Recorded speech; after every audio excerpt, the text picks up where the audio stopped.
My name is Josie and I'm a librarian with Deschutes Public Library.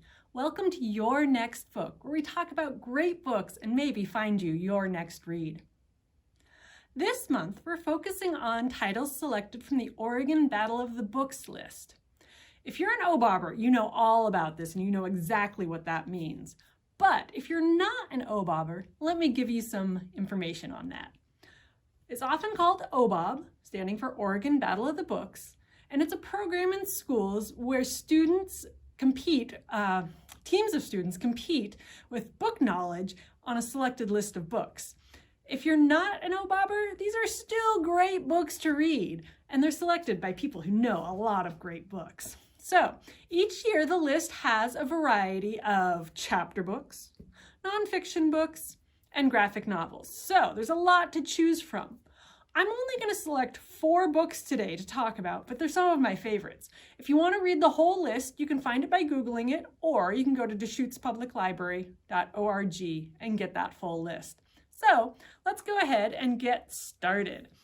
The first book I want to talk about is called Astrid the Unstoppable by Maria Parr. Now, 9-year-old Astrid is the only child in her small village of Glimmerdal, Norway. But she makes do with fast skiing, edge-of-your-seat sledding, and a 74-year-old best friend. When a secret is revealed and Astrid's view of the world is turned upside down, she bravely faces the changes in her town and does her best to make things right. The characters in the setting totally reminded me of Pippi Longstocking, with maybe a hint, just a little bit, of Heidi, but it's set in the modern world. So if you liked either of those stories, this could be your next book, Astrid the Unstoppable by Maria Parr. Now, let's switch it up a little bit and go from realistic to fantasy. The next book I want to talk about is called The Book Wanderers by Anna James.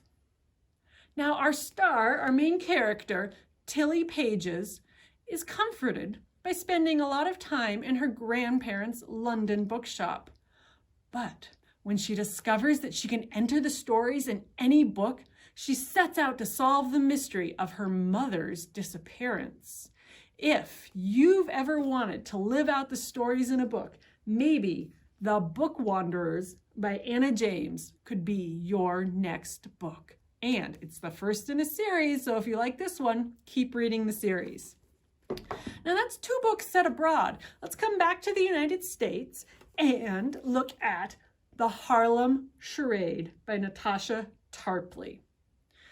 3 unlikely friends team up to solve a mystery. First, we have Jin, who sees the world from the bodega that her family runs. A bodega is another word for a shop. Next, we have Alex, who's doing her best to save the world. And finally, we have Elvin, who is experiencing homelessness and very worried about his grandfather, who is in a coma. These 3 traipse around Harlem, which is practically its own character in the book, to search out a missing masterpiece painting and see if they can solve the mystery of where it went. So, if you like mysteries, if you like the big city, try The Harlem Charade by Natasha Tarpley for your next book.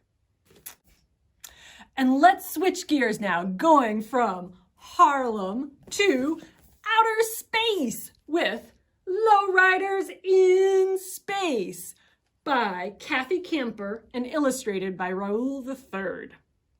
Do you like graphic novels? Maybe this one is for you. A competition is announced to create the best vehicle around, and a carload of cash is the prize. Who better than Lupe Impala, El Chavo Flapjack, and Illyrio Malaria to enter and win? But when they take their newly built car for a test drive, well, I think Flappy's quote sums it up best. I don't think we're in the barrio anymore. Read this one for a fun romp through outer space and lowrider culture. So, if you like humor and you like graphic novels, maybe Lowriders in Space is your next book. So that's too realistic, too sci-fi fantasy. Which one will you choose for your next book? Thanks for watching. You can get all of these books plus the whole OBOB list at Deschutes Public Library. Bye!